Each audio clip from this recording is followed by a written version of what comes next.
Hey, what's up, Unbroken Nation? Hope that you're doing well wherever you are in the world today. Very excited to be back with you with another episode with my guests, Jeremy and Zach, who are the host of the FitMess podcast. Jeremy and Zach, my friends, what is up? How are you today? Oh, it's so excited to be here, man. Thank you so much for the opportunity. It really means a lot. Yeah, definitely. Thank you. We appreciate it. We're doing really well. How are you doing today? Yeah, phenomenal. You know, dragging a little bit.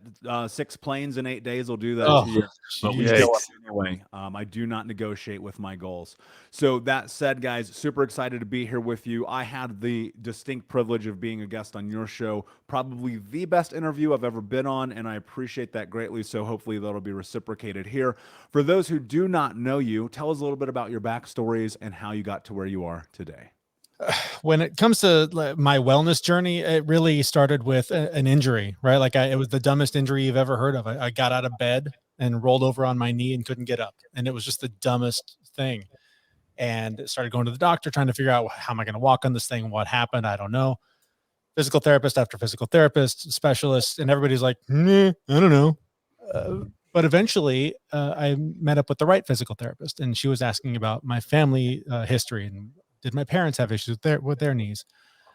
And my mom did. My mom had knee replacements, and the physical therapist said, if you want to end up like your mom, keep doing what you're doing. That's fine. That you'll just go down the same path. But if you want to change your life, if you want to not do that, you need to get on a bike and just start pedaling, and it's gonna reform your knees in a way that's gonna keep them healthier longer.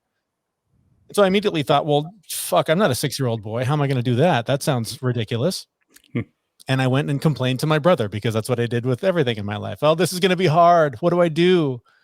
And he changed my life. He literally just said, man, you just got to decide. You're that weird guy that gets on his bike and bikes to work every day. You just got to do it. You just have to decide you're that guy now. And it was like he literally handed me a hat that I put on and went, oh, I can wear that hat. I'm used to being the weird guy. Now I'm just adding a bike. No big deal. Literally within a week, I got on Craigslist. I bought a bike and started biking 9 miles to work every day.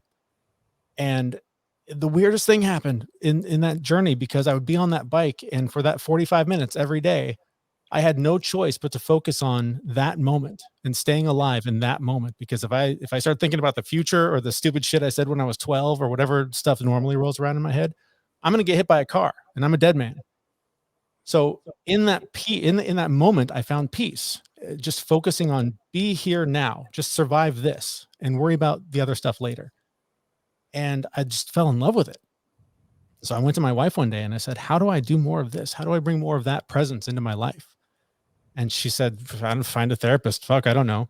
So I did. I found a therapist right down the street from me, and he completely changed my life. He introduced me to meditation and just started explaining how through meditation and through being in the moment, you take all that chaos. It's that swirling glass of muddy water. And instead of shaking it around and hoping that one day you'll see through it, you just set it down and let it all calm. And then suddenly the clarity is there. And I just ate it up. I just could not get enough of this stuff. I started meditating. I read every book on meditation. I watched all the documentaries, and just everything I've done since then has been about trying to become more present and be more aware of the moment and what I'm doing in the moment, and how those moments add up to the man and the life that I want to be. It's powerful. Thank you. Zach. Yeah. So my story really started the day I was born with a really negligent mother. I was taken away from my mother by CPS when I was 6 because I got caught stealing food from the store because there was no food in the house, and I was 6 years old, and she would leave for 4 or 5 days at a time. And that was my early childhood, which I thought was pretty normal. I thought that's how all kids grew up. That was the thing. So that really set me off early on with a lot of anxiety issues, emotional eating, and just all kinds of things, and led to the point where by the time I was 22, I was 300 pounds. I ate at McDonald's every day. My best friend was a manager at a McDonald's, so I got free food. So that was super easy and convenient, and loved it. But that stuff is terrible every day. I drank a 2-liter Mountain Dew every single day. Smoked 2 packs of cigarettes a day. I wasn't a big drinker, but when I did drink, I would go really, really hard, and it would hurt me for weeks.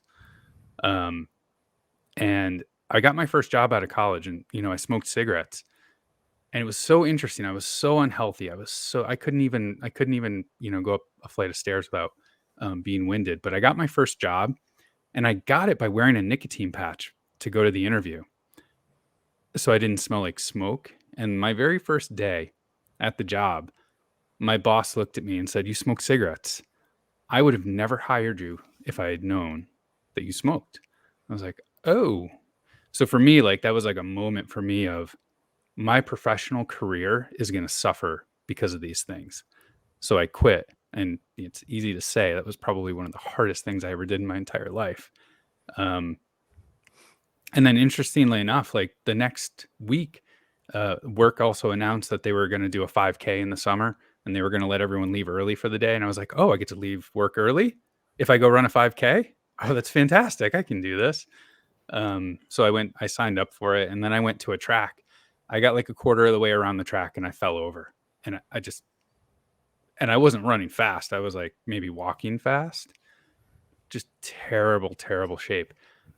Fast forward a year, like I did the race. I did pretty well. Fast forward a year, and I was getting, Christmas presents from my family with running gear because I was just running all the time and I was losing a ton of weight. That was 20 years ago. And, since then I've gone and done little change after little change after little change after little change. And the weight has melted off, and all of my mental issues that I had with anxiety and depression that, built up over the years, they've reduced. I still struggle with them and I still work on them, but I've learned all these tools and techniques um, to keep myself healthy, both physically, mentally, and emotionally. So, my story is long, but now at the age of 42 years old, I feel okay now. And I think I fixed most of the stuff, but I got a little ways to go. Yeah, and who doesn't? I look at my life. I mean, you talk about a parallel. Unbroken Nation knows my story. 25 years old, 350 pounds, smoking 2 packs a day, drinking myself to sleep, working some bullshit corporate job I hated. Look, I get it. And I think that's such a first off, congratulations to both of you for being willing to ultimately do that thing that we have to do and be the hero of our own story. I think so frequently that the entirety of this show, why I do this, why I commit, why I write the books, why all of this exists is, because somewhere along this line, I'm gonna assume both of you needed help. And what I want to talk about, where I kind of want to start this conversation, is both A, how did you come together? And then B, what is, as men, especially in this context, and of course, obviously, we have a ton of female listeners, but as men, especially in this conversation, what has it been like asking for help in your life? Well, so Jeremy and I met through our wives, who formed a bond. We both have daughters who are, I think, within 4 months of each other, and our wives met through a running club, and they scheduled a breakfast, and Jeremy and I both showed up, and it was that classic moment where I was like, "Hey," and he was like, "Hey," and we were very both kind of like standoffish, and we didn't really know what to say, and um, that was the first time we met. And like since then, like over the years, like we really I was really helping myself and fixing myself from a mental and physical standpoint. And I started sharing some of that journey with Jeremy and started, opening up about the vulnerability that I was putting forth on myself and fixing myself. And that's really how we connected. And since we started talking about things and just being vulnerable with each other, um, we just said one day, this really needs to be out there. Like other guys need to be having these conversations. And that's how our show started. And Jeremy, maybe you want to put a little more color on that.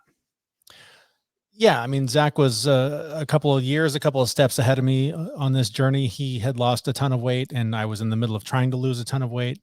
And yeah, we met, and I've never been a small talk guy. I don't do well with, man, did you catch the game last night? Or, how about that local sports franchise? They sure are hitting it, aren't they? It's just not my thing. So I always sort of gravitate to people that are willing to go a little deeper and be a little bit more raw and vulnerable. And Zach was the one that was willing to sort of put that out there first, and was sort of sharing some of the stuff that he'd done. I think because I had probably shared that I, had been biking and was kind of on this path and discovering some things. and he shared what he was going through. And I'll never forget, there was one morning we were camping, and we woke up and we're sitting by the fire, and he's talking about all this weight that he lost, and he holds up his phone and he shows me the graph and how it just dropped. And I was like, how did you do that? That's incredible. And he's like, oh, the keto diet. It's awesome. I started doing it, and he lost, I think at that point it was like 40 pounds or something. And I was like, well, tell me more. And then as a vegetarian, I was like, well, I can't do that. But I modified it in a way that basically just followed his advice, just did everything that he did, but in my own way, and was able to drop 70 pounds in like a few months. And so the weight just flew off. But it was through these conversations where we were starting to sort of feed off of each other, and the things I was doing, either he'd tried before and it didn't work, but I was doing it in a way that he was able to adapt it and make it work for him. Or like I said, he was ahead of me, so he would kind of funnel information to me. And we agreed that these were conversations that either men needed to be having or hearing more of, to normalize that it's okay for guys to say, this shit is hard. Like, taking care of yourself, stepping up, showing up for yourself, facing your fears, facing your trauma, putting all that stuff behind you, implementing all these tools and tactics to try and get past that shit so you can live a more rewarding life. That's way deeper than how are the Mariners doing. And a lot of guys don't want to go there. So we agreed after, he had to pull my teeth and make me do it, because I don't have the degree on the wall that says, hey, I'm certified to teach you the thing or two, but I have some life experience and I've done some things. And so through a lot of pushing and prodding, he finally convinced me that we should open up the mics and share our struggles and our experiences, in hopes that we could help other people the way that we've helped each other. Yeah, that's powerful. And I was doing some rough math. Let's be clear, I don't have a high school diploma, so this will be all over the place. And cumulatively, we've lost over 350 pounds, right? Just as the three of us sitting Yeah. here. And the thing that I think to myself in that is, people will have this moment of, all right, I'm going to do this. I don't know if you agree with this or not, Zach, but I quit smoking 1,000 fucking times. Mm-hmm. I quit all of the chaos of my life 1,000 times. and, I used to be like, all right, I'm motivated. Dude, I could get so motivated for 8 minutes, and then tomorrow would come. And I'd be like, oh shit, I can't. Wow. What purpose has motivation served in your lives independently, and what are your thoughts with it? That's a big question. You're absolutely right. I'll go back to the cigarette smoking. Like, I quit so many times, and the repercussions of me quitting, sometimes led to my wife to come and throw a pack of cigarettes at me and say, you need to smoke these because you're being an asshole. So yes, that was really, really hard. And I, early on, I had like a couple of moments that to me felt like rock bottom. The story I told about not getting my job if he had known I smoked. My career was really important to me at the time, and it still is important in a very different way now, but it was so important to me that I kind of hit a rock bottom at that point in my life. And that was the motivation like I needed. I didn't want to be down there at the bottom. And that was the time that I successfully quit smoking. All of the other times that I tried, I didn't have a good why. I didn't have a good reason. It was just, I think these things are bad for me and I shouldn't do it. And then going forward, every major decision I've made, everything that I've taken on since kind of getting out of that rock bottom, I try to remind myself of what it was like to be in rock bottom and remember, being down there.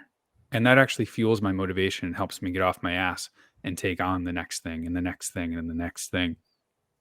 And now it's kind of morphed into this, I love changing into the next thing.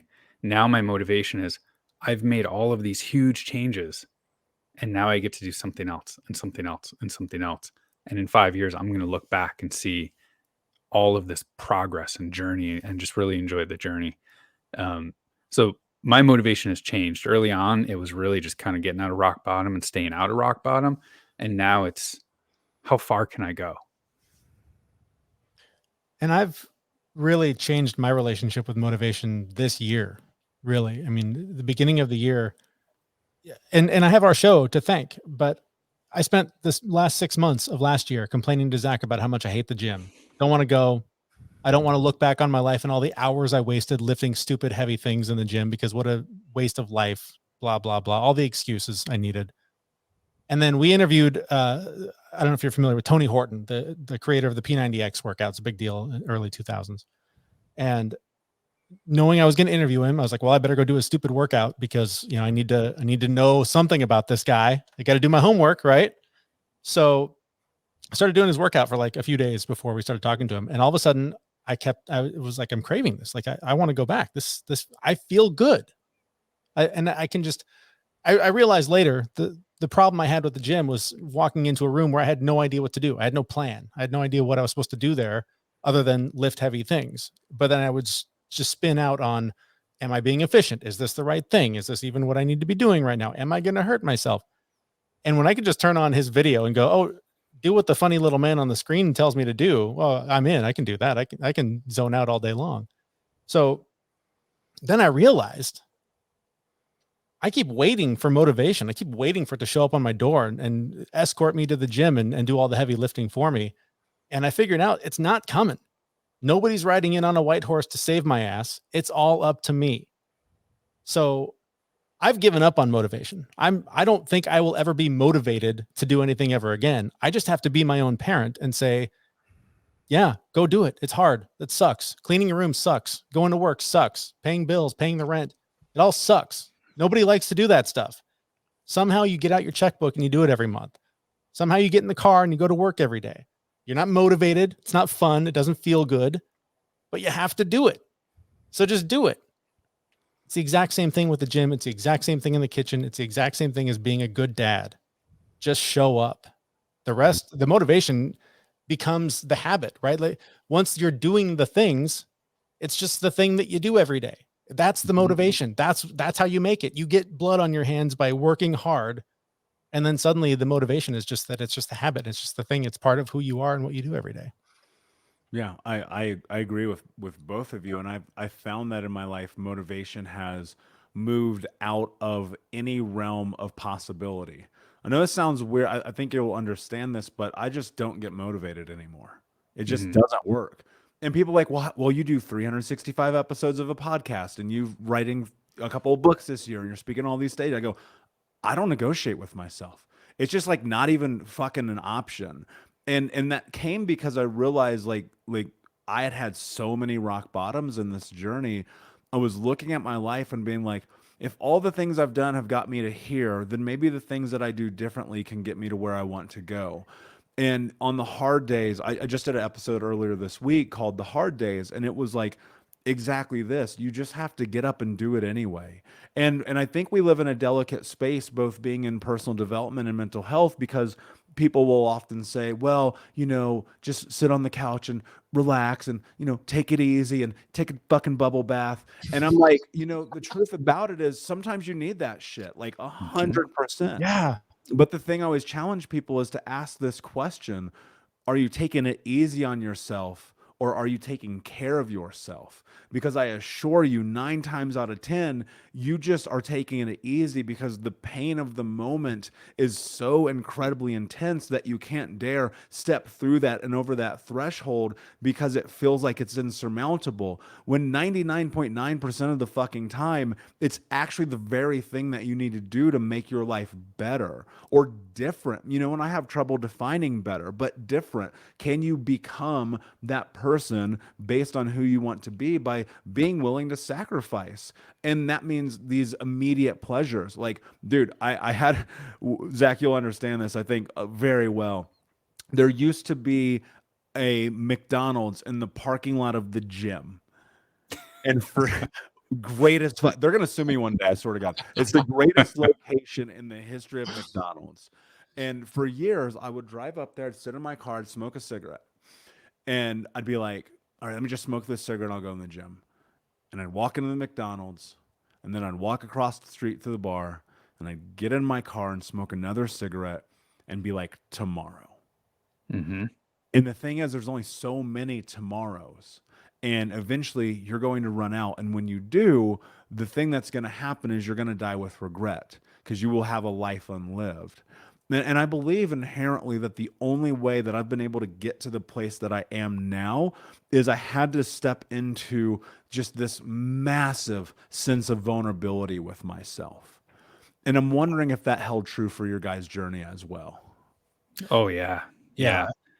I think it's for me, since we started doing the show, it's the cornerstone of what has kept me going. There's so many times when I'm thinking about just doing an episode of our show. And if I show up and turn on a microphone and talk about stuff that I haven't done, haven't tried, I haven't shown up in a way that is going to motivate someone else to follow my example, then why am I bothering?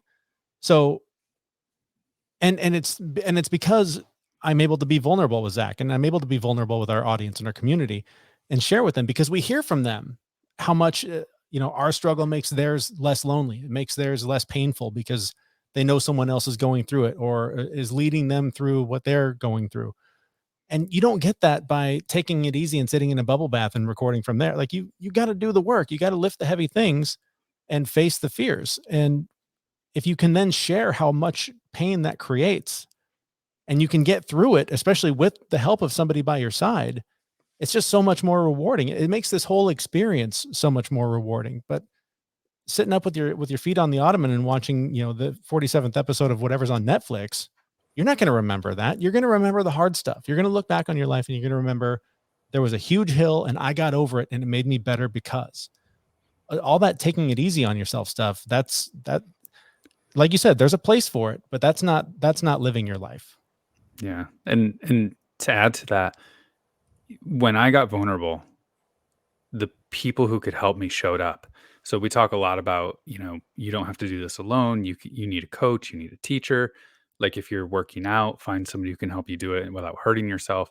When I started opening up to people and getting vulnerable, the people who could help me along my journey showed up, and they were there and they were willing to help me because I was vulnerable. And in my head, like I really just had this feeling or sense that if I told people how I was really feeling, that I was scared of something, or just emotional about something, that I was going to get laughed at or picked on or something like that. And it was the complete opposite. It The people I needed to be around me showed up, lifted me up, and now I'm just like so jazzed by finding those people all over the place. And it's kind of funny because like I find people that I have good energy with, and then I get excited about telling them what I'm struggling about. I don't bitch to them, but I do tell them I'm struggling with things, and then they give me tips. Yeah, well, and and you can't do this alone, and that's probably the greatest misnomer in masculinity. Well, really humanity is like we have this weird idea like you have to do it on your own, and I'm always like, nobody great has ever done anything by themselves. You can't name them. And as fucked up as it sounds, like even the worst people who have ever done the worst things, they had a team of other shitty people helping Yeah. them. You know what I mean? And it's like, if you think about that, and I'm being crass, let's be clear about that, but if you look at the reality of life, you have to be willing to seek guidance. That's why I have mentors, I have coaches, and I think it'd be so fraudulent for me to sit here and coach people if I didn't have a coach. You know what I mean? And Yeah. I think that unfortunately there's a lot of snake oil salesmen in the world, but the reality is you can't do it alone. And people have heard that a million fucking times. But there are things you have to do alone. And this is where I want to go with this because I think it's really important. There is something about the willingness to suffer that changes your life forever. And as I kind of measure my journey, yes, there's the uninvited suffering, the things we are not culpable for, childhood trauma, abuse, homelessness, stealing food, whatever that thing is, knee injuries, fine, whatever, right? We didn't ask for that. We didn't be like, hey, here's my plate, put that shit on there, it looks amazing. That wasn't a part of the journey for us. But there's the other side of it. And this is my belief, the side that in which you introduce suffering, not necessarily physical, but just the emotional element of doing the thing that changes your life forever. Am I totally off base, or do you guys completely relate to this? I mean, I'm sure your audience is well aware of cold therapy. I'm sure you've talked about it before, but it's the perfect example, I think, of what you're talking about. It's willingly subjecting your body to ridiculously cold temperatures because it helps you. And this is one of my absolute favorite things to do, especially I've battled depression my entire life. One of my favorite things to do when I am depressed to reset my system is to go drop my ass in the lake down the street, no matter how much snow is on the ground. And I sit in there for 2, 3, 4 minutes, longer if I can take it, because it resets my body. And by putting myself in that pain, by putting myself in that discomfort, I'm doing a hard thing. I'm overcoming it. I'm overcoming the pain and the fear and all the things that come up. And it is this 60 seconds of chaos when you're in that water. Your brain just freaks out. It's everything about nature is telling you, get the hell out of here. You're going to die. But for me, I one day I'm going to set a stopwatch. I swear to God, but 60 seconds in, my entire body, there's just this wave of calm that washes over me. And I feel like I could be in a bathtub right now. I'm so comfortable. This is great. I'm calm. I'm at peace. And it's not until like my hands and my feet are literally just screaming in pain that I'm like, okay, I should probably get out now. That's probably enough. But it's such an analogy for all of this stuff for me.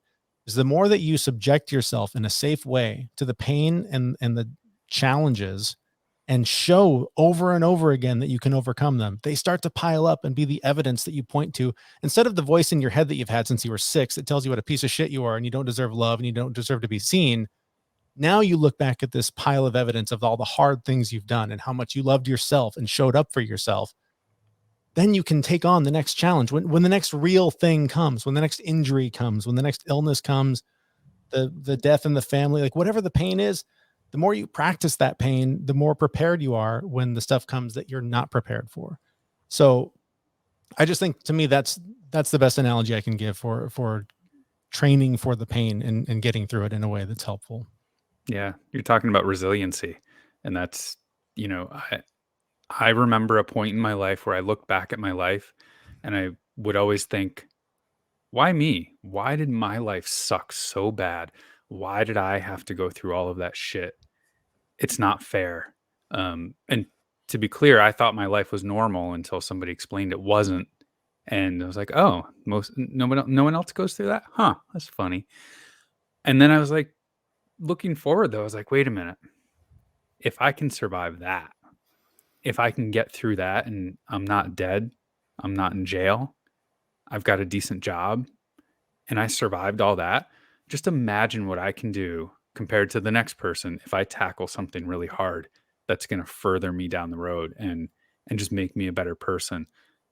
My life prepared me for all of the challenges that I'm facing now to be a better person, be a better dad, just generally be better. And it's resiliency. And I didn't realize it until I made that shift of woe is me to I'm going to go tackle whatever the fuck I want. One of the things I think about is that life, unfortunately for many of us, sets us up for failure.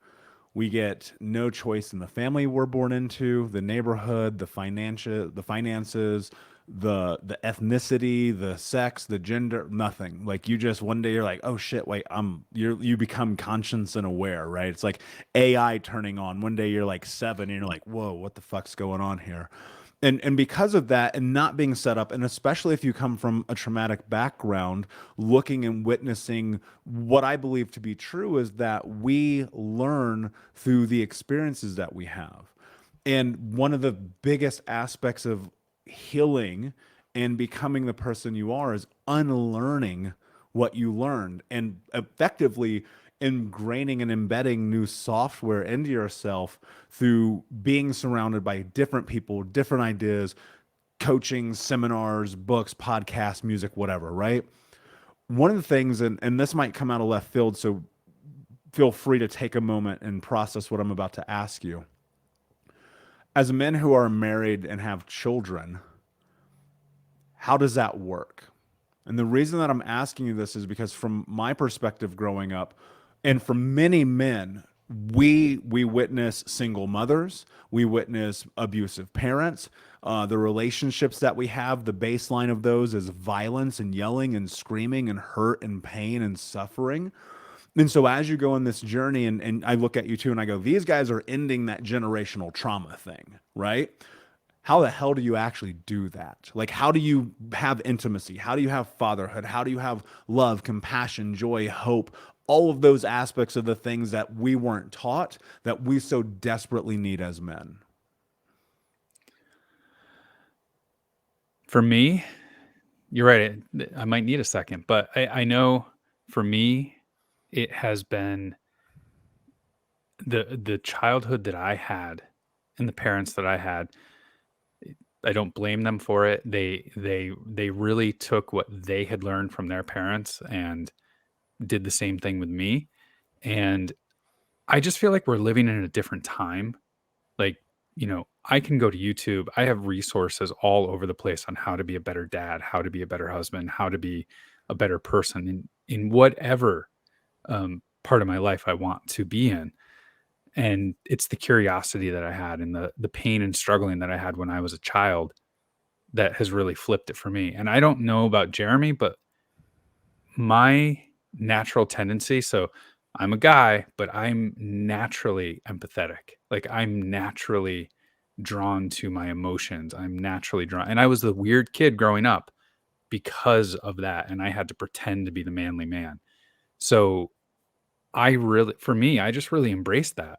And I look at my daughter and I go, wow, I love that girl to death. I need to be better. I need to do things right.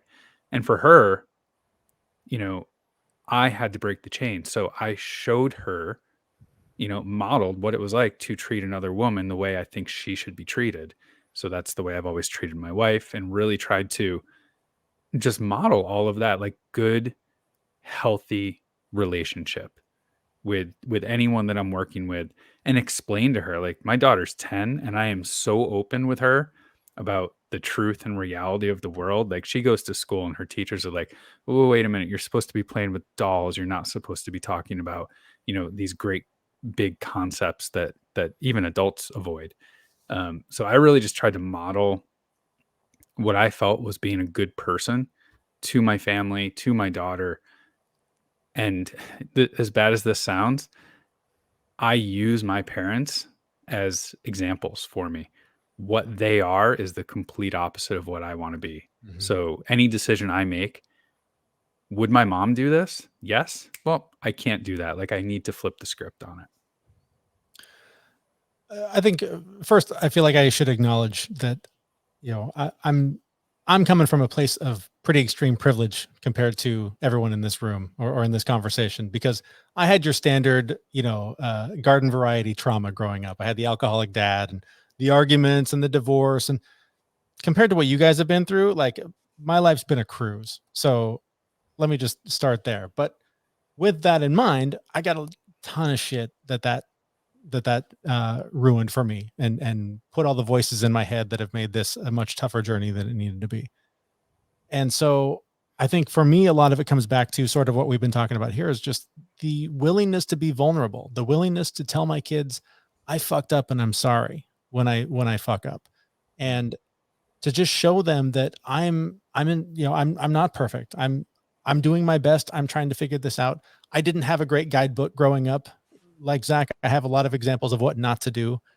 Literally, I think up until maybe 2 years ago, I was haunted by the fact that I'm going to become my ancestors. I'm going to like one day I'm just going to wake up and I'm just going to make all the same mistakes they did. And I know now that that's not going to happen. Some of that came when I decided to stop drinking. I mean, I was not an alcoholic by any means. It was I used alcohol to manage my emotions and to manage the fear and the pain. And when I put that down, that was the biggest step I took away from becoming my ancestors and becoming the people that came before me. And since then, every step has been a further step away. So I don't have that fear anymore. And that, it's that thing where you sort of create the life that you're constantly thinking about. So if I'm constantly thinking, I'm not going to become that person, everything you do takes you toward becoming that person. And so since I'm able to not do that anymore, I can focus more on, what feeling is my kid having right now and how can I help them through it? What pain are they experiencing and how can I guide them through that? What have I learned on my own journey that I can share with them? And so much of it is just, and I suck at it. I'm going to be honest with you. I try really hard. And there are days when I'm not good at it. And I regret those days. And I end every one of those days with, guys, sorry, I should have done better today. I wasn't the dad you needed today, and I'm sorry. I never heard that growing up. That's not something that previous generations, you did not show that you didn't have it all figured out, and that was not part of the deal. So for me, a lot of it just comes back to just the same thing I'm trying to do with everybody else. Just share who I am, share that I'm a learning and flawed person like everyone else, and that I'm doing my best to teach them how to do better than me. You know, my dad always said, that his dad beat him, and since he never hit us, that he raised the bar. Well, he did, not very high, but he did. So now I'm trying to do what I can to lift it as high as I can. Yeah, that's powerful and admirable. And both of you, that's incredible. And thank you for the willingness to share that. And Jeremy, I think very often people will compare, and I'm sure Zach, you get this too. They go, it was never as bad as your dude. My childhood was a goddamn movie. Like no one, I don't know anyone who had a worse childhood than me. And so like to compare would be very, very asinine. But all those things as experiences of our life, they impact us. We are the sum total of everything that's ever happened to us leading up till today. And to dismiss any of that, I think is to the error of possibility, because I think that even though those things suck, we have to be able to look at them, whatever they may be, no matter how big or how little, and recognize the truth of the impact of all of the experiences of our life shaping who we are today. And as I get deeper into this entire journey, like I sit here and I have these conversations with incredible people like you, and I more and more reinforces this idea that we are simply having this human experience. Yeah. None of us really know what we're doing. We try our best based on what we think that thing is supposed to be towards the life we think we want to create. And I have come to find more often than not, it's not until you're actually in the moment of the thing that you thought you wanted that you can actually decipher whether or not it's the thing you wanted or not. And that's what's so fascinating about this journey. It's iteration. It's you're literally just trying again and again and again. And so huge applause for both of you for continuing to just try again. You both use a word that I want to ask you a question about that I think is really important, especially as guys having this conversation. You both use the word love. Talk to me about the role that love has played in your lives. Wow. How much time do we have? Let's see. No, I joking aside, I grew up absolutely hating myself, and well into my 20s, just absolutely thought I was a miserable person. Everyone told me I was a miserable person, that I was, worthless, and I had no self-respect. I had no self-love. And you can't love other things if you're not loving yourself. Like, you just don't have the capacity, in my mind. And it was took a lot of time. It didn't happen overnight, but I've turned it around, and I do love myself. And Jeremy and I've talked about it so many times. Regardless of what your goals are, like wherever you want to go, whatever you want to get better, just sitting with yourself and acknowledging that you're okay right where you are. Might not be perfect, but you're okay, and just accept it and love it unconditionally. It sets you free, and it allows you to move beyond that and achieve the goals and the things that you want to do. And I just don't feel like I would be able to love my daughter or love my family or love my friends the way that I love them, like to the point of tears. Like, I feel love, I understand why people cry sometimes when they love so hard. Back when I hated myself, I just didn't understand it. I didn't get loving someone else until I could figure it out for myself and be okay with who I was and love myself. And I got to say, like, just love yourself, be okay with who you are. Things will get better, and accept that. And I think Jeremy will echo, it all starts with being okay with who you are and accepting who you are. Yes. I'll also say that I have moments when I accept myself where I am and who I am more than others. I do think loving myself is still a work in progress. I don't know that I can say that I'm there. It's really been through the process of creating the family that I am fortunate to live with that that I can even talk with any experience or authority on love. Because before I met my wife, I didn't know what it was. I didn't know what a relationship was supposed to be like. Everything that I put into any relationship was following the same toxic, shitty patterns that my family had shown me, or whatever bullshit Hollywood stuff put out there. But it wasn't until I found the calm and the peace in the love that I have for my wife that I started to get what it is. It's not this frantic, jealous, where is she now, thinking about her every minute, who's she with, what's she doing, oh my God, like, how do I control this so that I don't have to have this fear? It's this trust and just knowing that that person is there and cares about me and loves me. And even though I don't know that I can say I love myself yet, I know she does. And sometimes I need that to get through whatever the hard moment is, when I'm particularly not loving myself. Just knowing that someone else does is enough. Fast forward to when I had now 2 kids. You want to know what love is? Meet your kids. When you have kids that look at you, and the way my kids do, I mean, I don't deserve them. I don't. Those kids are better kids than I ever thought someone like me could have. And so when they on their own just spontaneously say I love you, shatters me. Like I'll tell them and they'll say I love you too, because it's the thing, it's the pattern you follow, it's what you do. But when my 6-year-old out of nowhere just says, Daddy, I love you, floored. It just rocks me. So that's what love is to me. It's the thing that you strive for to give to yourself. And when you can't, you have to lean on it being given by those around you that do. And you have to know that it's real. You can't listen to the voice that says, oh, well, they just love you because of the mask that you put on, because of who you show them who you are. They know who you are. So trust that. Trust when someone tells you they love you, because they do.